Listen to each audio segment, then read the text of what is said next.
প্রিয় শিক্ষার্থী, সমাধান এডুকেশন কেয়ারের আরও একটি নতুন ক্লাসে তোমাদেরকে স্বাগত।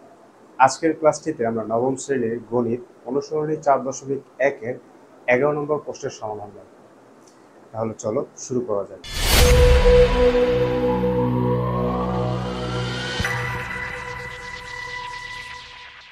প্রথমেই আমরা আমাদের প্রশ্নটি একটু দেখে নেব, যেখানে বলা হচ্ছে a to the power l divided a to the power m to the power n into a to the power m divided a to the power n whole to the power l, আবার a to the power n divided by a to the power l whole to the power m equal to -1 হবে। তো আমরা যদি আমাদের পূর্বের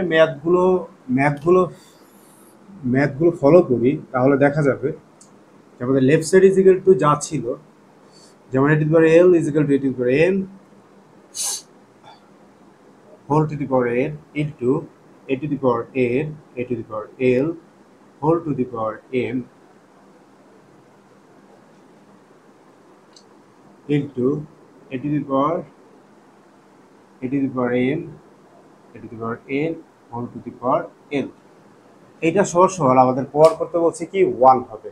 এখন এই 1টা প্রমাণ করার জন্য আমরা জানি একই রকম ভিত্তি যদি ভাগ হয়, দেখো আমি একটু সূত্রটা পাশে লিখতেছি, ঠিক আছে।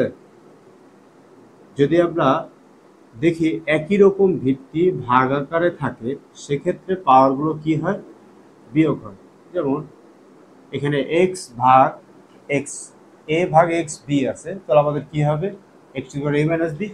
একই রকম ভাবে এই জিনিসটা যদি আমরা সমাধান করি a to the power l minus m whole to the power থাকবে কি n into a to the power n minus l whole to the power থাকবে কি m into a to the power m minus l whole to the power থাকবে কি l।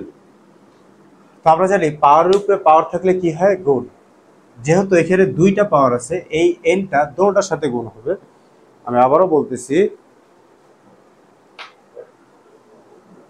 যেহেতু এই এনটা এখানে দুইটা পাওয়ার আছে, তাই দুইটার সাথেই কি হবে, আমাদের গুণ হবে। হ্যাঁ, যদি আমরা এইভাবে গুণ করি দুইটাই, তাহলে আমাদের কি হয়, a whole to the power l n minus m n। আবার এইখানে যদি একই কাজ করি m n minus m l, এরপরে কি বলছে, into a to the power m l minus n l, এরকমই তো হয়। এবার দেখো যদি গুণ আকারে থাকে, একই রকম ভিত্তি পাওয়ারগুলো যোগ হয়, তো আমরা প্রত্যেকটা ভিত্তির জন্য একটা ভিত্তি নিলাম, এখন প্রত্যেকটা পাওয়ারগুলো কি করে দেব, যোগ করে দেব। এখানে ছিল n l, আমি এটা একটু সাজায় লিখলাম, n l minus m n plus m n minus m l plus m l minus n l। এখন যদি দেখি আমরা একটু যোগ বিয়োগ করি, দেখো তাহলে plus n l minus n এলটা কাটা যায়, plus m l minus m l কাটা যায়, plus m n minus m n কাটা যায়। যদি এগুলো একে অপরের সাথে বিয়োগ হয়ে যায়, তাহলে আমাদের এর উপরে পাওয়ার থাকতেছে 0। আর আমরা জানি সূচকের অঙ্কে যদি কোনো কিছুর উপরে পাওয়ার 0 থাকে, তাহলে ওইটা সমান কি হয়, ওইটা সমান হয় 1। তাহলে আমরা বলতে পারি এটি হচ্ছে আমাদের রাইট সাইড, যেটা আমাদের প্রুফ হয়ে গেল। এটাই তো আমাদের আলটিমেটলি প্রুফ করতে বলছিল, এখানে 1 হবে, তাই না, সেটা আমাদের প্রমাণ হয়ে গেল।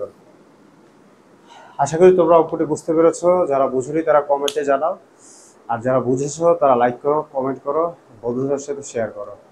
আর পরবর্তী ভিডিও পাওয়ার জন্য সাবস্ক্রাইব করে আমাদের সাথেই থাকো। দেখা হচ্ছে আগামী ক্লাসে। সে পর্যন্ত তোমরা ভালো থাকো। খোদা হাফেজ।